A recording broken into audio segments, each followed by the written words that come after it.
Hey everyone, and welcome to Already Cancelled. I'm Peter, that is Connor, and we are going to talk about Twin Peaks Season 2, Episode 20. It's called The Path to the Black Lodge. Full spoilers for the episode, as always. So, this was probably the best episode since the main plot wrapped up in Episode 9. Yeah, probably. I don't even think it probably, I think it definitely is. I don't think anything since then even compares. I don't know. I'd have to think about it. That's all I'm saying. I don't know, like, it had the big mystery stuff at the end, it had, like, tied all these plots together, there was good little teases of new things throughout that I'm not quite sure what they mean yet. Uh, I don't know, I feel like, and it also felt, there were some little things about other plots, but it was relatively focused on a couple of key things. Yeah, But obviously, with the Merle continuing, but it tied into other stuff. No, obviously we tied it in a little bit with the cave stuff, and we knew that it was connected to the Black Lodge, and he was kind of looking for it. But we got this footage from like the old sort of experiments and research from the 70s that Major Briggs brought around, and we got this really cool like I guess video diary or whatever, like, or someone was recording him talking to the others at the time. So this old cool, like, really shitty looking black and white kind of I don't know. I was really into this. Just the presentation of it, because it was very like, oh, old bit of weird footage, like this was fair going enough. on years ago, kind of thing. But now he talks about Dugpas and how these people would try to find what the main name for it being the Black Lodge. They would try to find us by doing acts of evil that were completely like there was no redemption possible for them. They were doing these just vile acts that would open a path to the Black Lodge, and it was this place of power that festered evil and grew it and made more Yeah, things. So no, I thought that was really interesting. Also, it did a good job of letting Cooper and Co know that, okay, right, these things are all connected now. He's not just here for revenge. He's here for this. yeah, yeah. Give it a purpose. Yeah. It tied things together, and they know it. So as a result, they can address this. But they also address the other stuff that he's been up to. It feels like it's taken a while, but he actually gets all the girls together, the potential queens that Earl's been seeking out. He gets them at the police station, and he's like, "All right, so this guy's crazy. You should all have escorts at all times when you're leaving, going to and from work or school or anything like that, because this man is dangerous and you will probably end up dead. So let's deal with that." Yeah. Like you say, seems like it's taken a while. It does. It feels like he's known about those three for like two episodes, maybe 3 episodes. That it sort of feels like that should be the first thing he did once he had that information. Yeah, that's a bit strange. But we've done it now, so at least they know the danger's here, Yep. and they know that this stuff's at stake. So that drives things forward a little bit. So speaking of the queens, though, we have Annie, who's actually confirmed that she is going to enter the contest. In fact, not that everyone was even confirmed at this point. I mean, I think Audrey was just asked in this episode by Ben. Yeah. And I don't think she quite agreed to it yet, but I imagine she's probably going to. She kind of ran off before answering the question. Yeah, although I don't think we didn't notice at the end of that scene, really weird moment where Ben turned around as if he noticed something, and the music spiked up. Yeah. Yeah. That Not, was strange. I'm not sure what's going on there, but no. So Annie's agreed that she wants to be in the. Not that anyone was trying to force her. In fact, when she does agree to be in, and she has a romantic moment with Cooper, spotlight comes on, and the giant appears on stage, and this is probably the simplest appearance he's had, because his meaning here couldn't be more clear. She says, "I'm going to be in this Twin Peaks," and then he immediately appears and goes, "Oh, Yeah. danger ahead." But no, Like you say, pretty clear. It's just like, yeah, this is a bad idea. yeah, there's not much we could read into this. I don't think.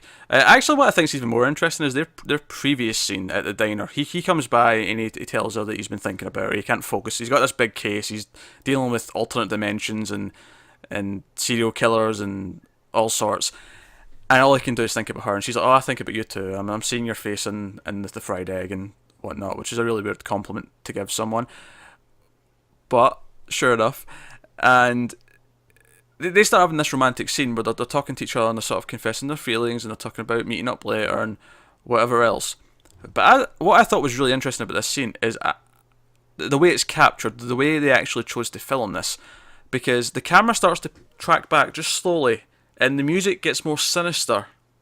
Yeah, I was thinking like, is it going to reveal Wyndham Earl watching or something Yeah, like that? it felt like it was building up to that. Something was going to be in the foreground that was going to be revealed. But instead it was just, no, the scene played out. And things get more sinister. And then, kind of like a piece of music, there was a sort of punctuation at the end where this loud crash happens. And as they went in to kiss each other, they knocked over some plates and stuff. And we closed the scene on this close-up of like the maple syrup just slowly dripping out. Yeah, it was really strange. And it almost felt like it was tying into the warning from later. This foreboding sense of danger, where this represents the blood, and something bad's going to happen. There's going to be a crash. All of this is going to, because it happens just as they're about to kiss. It's when they're leading into a kiss that this happens. So it's almost like by being with Cooper, she's on this path to danger. Yeah, it's very sinister, and like you say, because you're expecting to see something for the reason for why it's sinister. But then it never does. And it's like, okay, so it's about their relationship more than there being something there. So clearly it's hinting at something. Speaking of people entering the contest, Lucy is apparently entering the contest. And she's getting Andy to help with her speech about saving the planet. And she's shocked to learn that Styrofoam lives as long as we do. More so even. I mean, she just hadn't considered it, I guess. Then again, there's probably a lot she hasn't considered. To be fair, how often do you just sit and think about Styrofoam? I don't think you need to sit and think about it. I think it's just something that you're aware of. I'm just saying, like, I can sympathise with her. Like, you know, it's just such a normal thing. You don't necessarily consider. So, So that was just a little scene. There was a couple of little scenes before I get to the main exciting stuff. Catherine had her box, and like Andrew's like helping, and he figures it out. He presses some dates onto the box because it's got the lunar cycle on there, and it unlocks the next stage. And then he just decides for the final stage, no, hammer time, and smacks. I don't know why I didn't just do it the first. If you're gonna like go, oh, okay, I get why he didn't smash it with a hammer in the first place. There might be something breakable. Don't want to smash it. Yeah, but then if you get a smaller box and you go, screw it, I'm just going to hit it. Do you know what I think it was? I think it's because he could see there was a puzzle and he wanted to figure it out. It was his own curiosity, like, how do I solve this? That might be it. You might be right. That's what it felt like to me. And then he's like, I sod this. And then there's a weird object, and I don't even know what to call this object. It looks kind of glass metallic kind of thing. Yeah, I thought it was metal. Yeah, it's almost like a prism, maybe?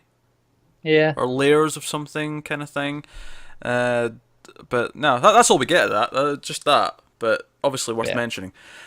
So, obviously, I think it says something about this show, or this episode, when I tell you that the weirdest thing is not anything that happens at the end. The weirdest thing in this episode is that Pete, who has never really talked to Audrey before, drives her to the airport to stop the plane that Jack's leaving on, and then waits in his car till night time while Jack and Audrey have sex in the plane before it takes off. Yeah, he was being kind of weird. But when Audrey comes out and goes, "Hey, you got a car or something to take me," he's kind of being weird there. So like the whole thing with him is just strange. Well, Pete was one of the characters that had something happen to them this episode, so we should mention that actually. The handshaking. There was an extra who had a handshake, Cooper had a handshake, Pete had a handshake. And I say that as if they had a handshake. No, like their hand started shaking, like, and then they stopped it with their other hand, and it was fine.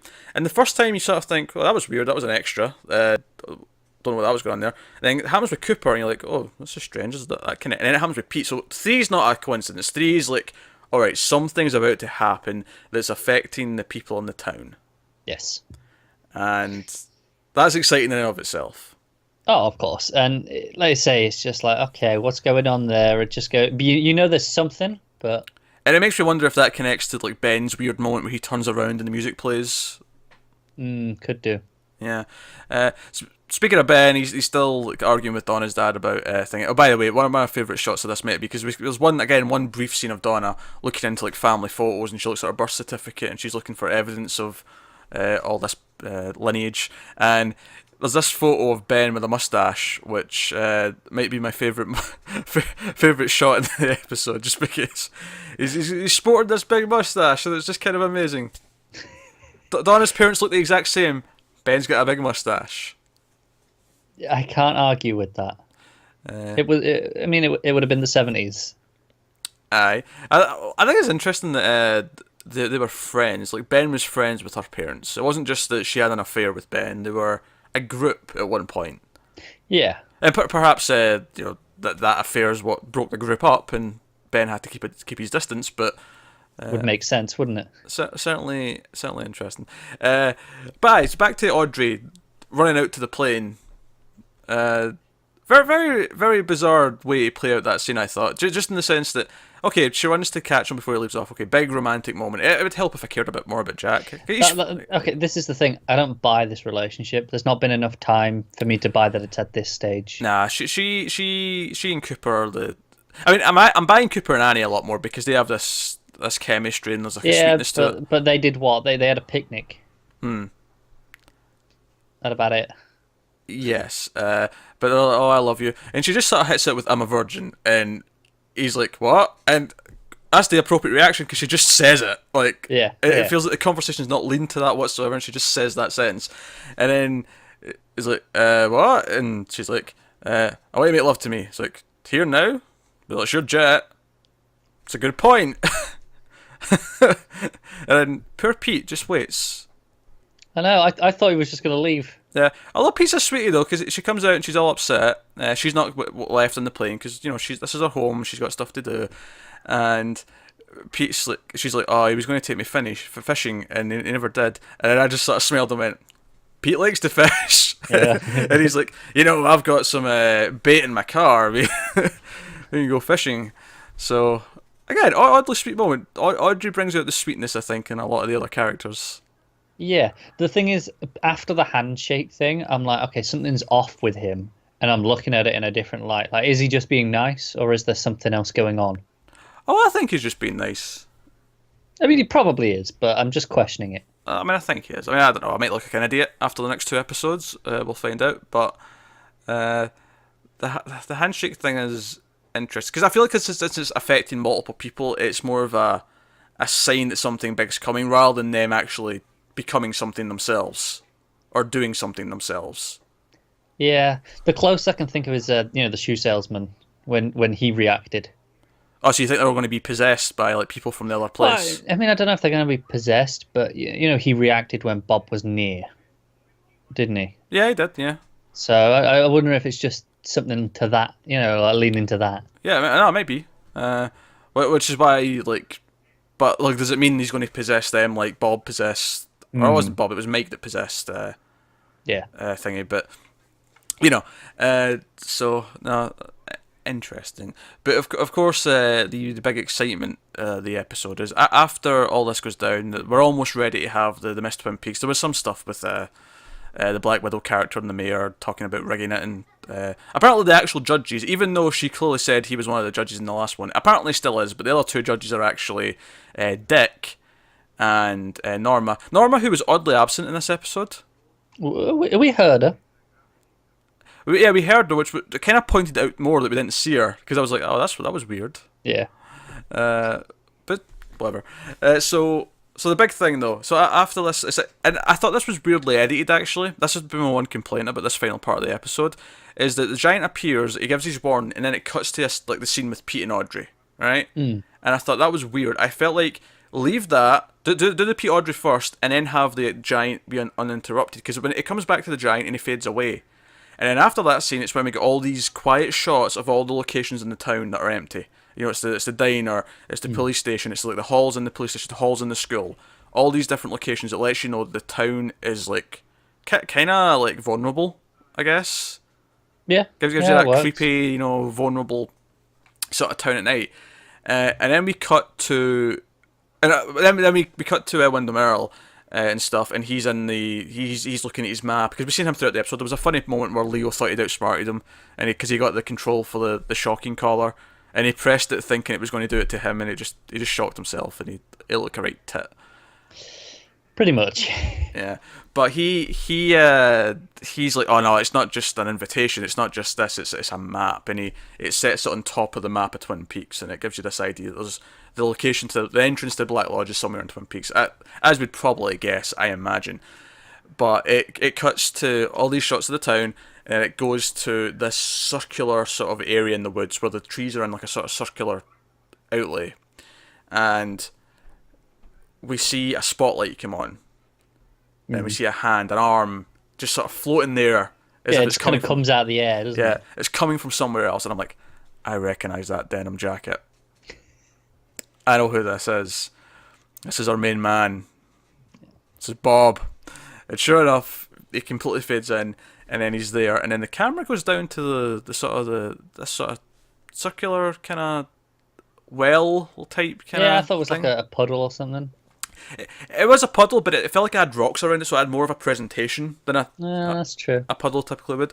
But the camera goes down, and we see, like, in the reflection in the water, the red curtains from Cooper's dream. You get the music as well.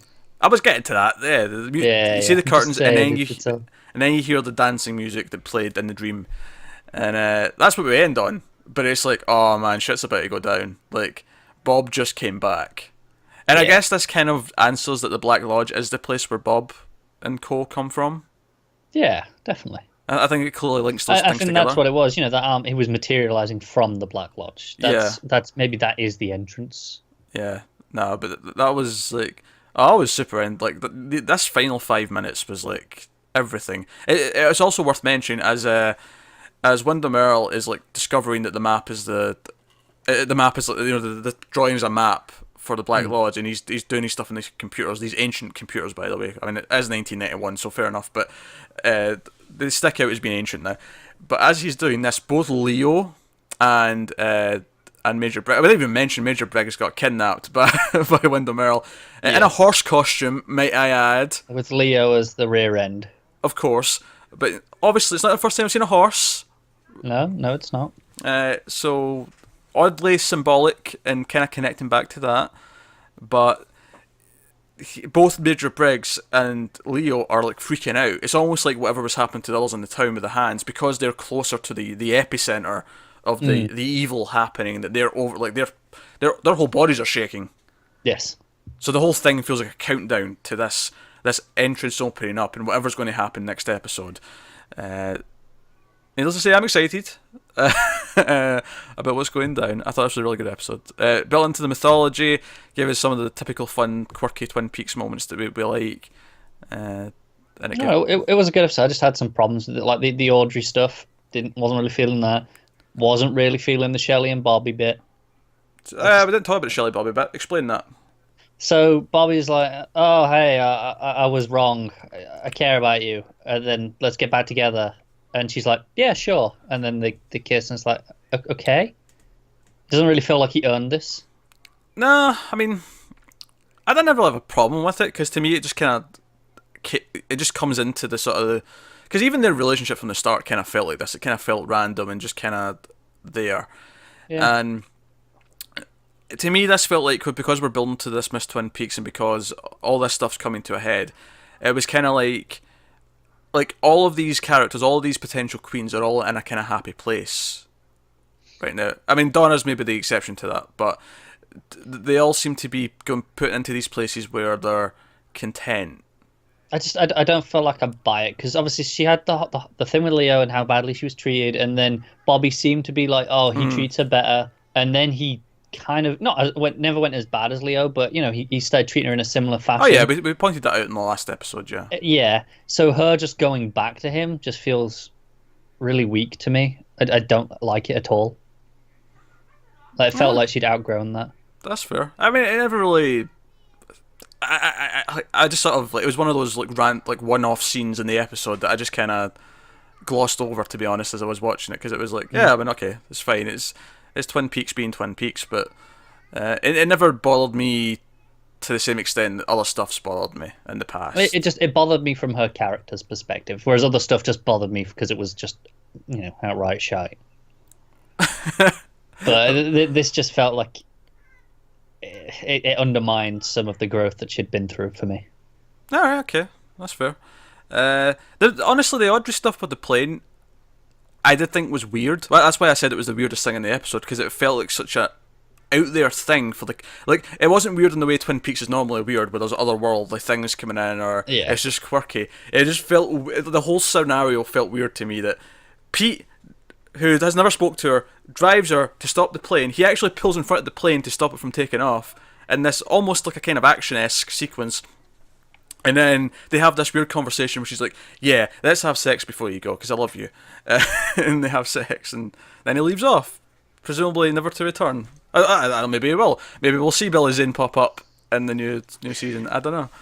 I feel like probably not, though. I feel like this is one of those plot lines they're going to just kind of happily forget. I think I'm okay with that. I'm okay with it as well.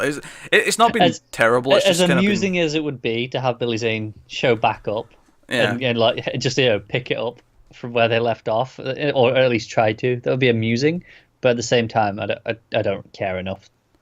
Yeah, I mean, I've not hated the plot with him. He's been fine, but it's certainly not been one of the reasons why I like watching the show. It's just kind of been there. Yeah, and it's felt kind of like, it's to give Audrey something to do, because Audrey's plot seemed to have changed given what the plans were. Which, to its credit though, I don't feel like Annie feels the same way. Annie feels a lot more natural. Yeah, I think it's maybe just because Annie and Cooper have chemistry, whereas I don't really feel that with these two. Yeah, that's probably fair. That said, though, I'll take Audrey and Jack over James and Evelyn any day of the week. I'd complain about this a lot more if that hadn't happened. Then it'd be like, I don't buy it. I don't like this. And that, but expectations are much lower after that. Yeah. No, I think your complaints are fair, but I think the main plot stuff for this one was really good. Like, I was really into it. I'm liking the setup, the build. It feels like we're building to a climax, and that stuff feels really good. And it's definitely the most excited I've been about the main plot and the main mythology in a good, 10 episodes? 9 episodes? Something like that. Yeah. So for me, that's that. So we have 2 episodes left, and the movie, Firewalk with Me, we're going to have them all done. The next one will be relatively soon, because we want to have the movie done for the end of this week. So the next 2 episodes will be coming in a slightly quicker pace. So you can look forward to that. We did launch Patreon this past weekend, so if you want to head out over there and check out some of the cool bonuses you can get and support us, that'd be great. We'd appreciate it a lot. One of the bonuses is that you get already cancelled early. That does not apply to Twin Peaks, because we're so close to the end and we have to finish it by a certain date. So that doesn't affect this. It affects Star Trek and anything else we do in the future, but not this. So check that stuff out. Let us know what you thought of the episode in the comments below. Like, subscribe, all that stuff. Get us on Twitter at @mail_fuzz for channel updates. Individual Twitters are on the screen. But that's us, guys. So thank you very much for watching. We'll see you next time.